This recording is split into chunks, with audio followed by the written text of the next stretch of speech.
Salut, moi c'est Aman Sebou, je suis entrepreneur agropastoral.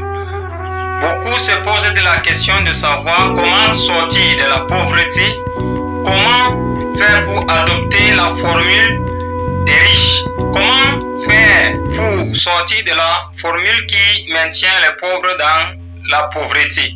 Aujourd'hui, je veux vous développer toutes ces formules qui maintiennent les gens dans la pauvreté. Nous avons lu un livre d'un entrepreneur africain qui s'appelle Ricardo Kanyama, qui a développé dans son livre plus de 4 formules qui maintiennent, plus de 4 formules qui font la différence entre les pauvres et les riches. Et parmi ces formules, nous avons 4 catégories de pauvres. Et parmi ces 4 formules, les 3 concernent la classe des pauvres et l'un pour les riches. C'est ce que je vais vous montrer tout à l'heure. Et parmi ces formules qui nous maintiennent dans la pauvreté, ce sont des formules que nous appliquons, au quotidien. Nous les ignorons, c'est pourquoi ça nous maintient dans la pauvreté. Et cet auteur, dans son livre, nous montre que la pauvreté, on n'accède pas à la pauvreté par hasard. Il nous montre clairement que on n'entre pas dans la pauvreté par hasard et on ne devient pas riche par hasard. Nous avons des formules qui nous maintiennent dans la pauvreté et des formules appliquées qui nous permettent d'être riches. C'est ce que je vais vous montrer alors après.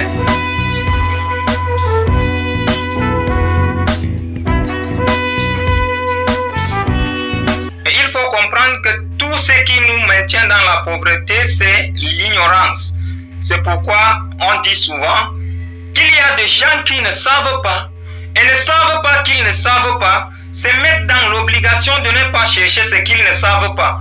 C'est ce qu'on appelle l'ignorance de l'ignorance. Ça veut dire quoi? Toi, tu ne sais pas ce qui te maintient dans la pauvreté et tu ne cherches pas à savoir ce qui te maintient dans la pauvreté. Tu ne cherches pas à savoir les secrets des riches. C'est ça qui nous maintient généralement dans la pauvreté. Aujourd'hui, dans cette vidéo, je vais vous donner ces 4 formules appliquées pour être riche. L'entrepreneur Ricardo Kanyama a classé les pauvres en bas de l'échelle et les riches au sommet. Et par là, nous voyons comment il a caractérisé les pauvres. La première catégorie de pauvres s'appelle les pauvres chroniques, qui sont les pauvres des pauvres. Eux, qu'est-ce qui les maintient dans la pauvreté? C'est ce que les pauvres chroniques dépensent plus que ce qu'ils gagnent. Ils dépensent plus que ce qu'ils gagnent, c'est-à-dire le revenu est inférieur à leurs dépenses, ce qui leur maintient dans la pauvreté. Peu importe ce que tu gagnes, peu importe ta zone géographique, si tu dépenses plus que tu gagnes, plus que tu obtiens, tu seras toujours maintenu dans la pauvreté. Ça, c'est la catégorie des pauvres des pauvres. Comme numéro 2, nous avons la catégorie des pauvres équilibrés. Ce sont des pauvres, c'est-à-dire c'est une catégorie qui utilise leurs dépenses également. C'est une catégorie qui utilise leurs dépenses équitablement à leurs revenus. C'est-à-dire cette catégorie des pauvres, une fois qu'ils gagnent, une fois qu'ils obtiennent un bénéfice, ils dépensent totalement ce bénéfice. Mais pourtant, la catégorie des pauvres chroniques, eux, ce sont des personnes qui dépensent avant même d'obtenir ce qu'ils obtiennent. Donc, peu importe ce qu'on gagne, peu importe notre travail, si nous dépensons tout ce qu'on gagne, nous n'allons jamais devenir riches. Et voilà, nous avons également la 3e catégorie des pauvres qui est mieux que les pauvres équilibrés. C'est la catégorie des pauvres de la classe moyenne. La 3e catégorie des pauvres de la classe moyenne, c'est que eux, le revenu est égal à dépense plus économie pour un objectif. C'est-à-dire, revenu est égal à dépense plus économie pour un objectif. Ça veut dire que ce n'est pas un objectif qui n'est pas un objectif actif. Ça veut dire quoi? Pour ceux qui ont lu Père riche, Père pauvre de Robert Kiyosaki, vous allez comprendre que dans cette catégorie de pauvres, il ils utilisent leur économie pour un investissement qui est passif. Et ça ne leur permettra pas d'avancer.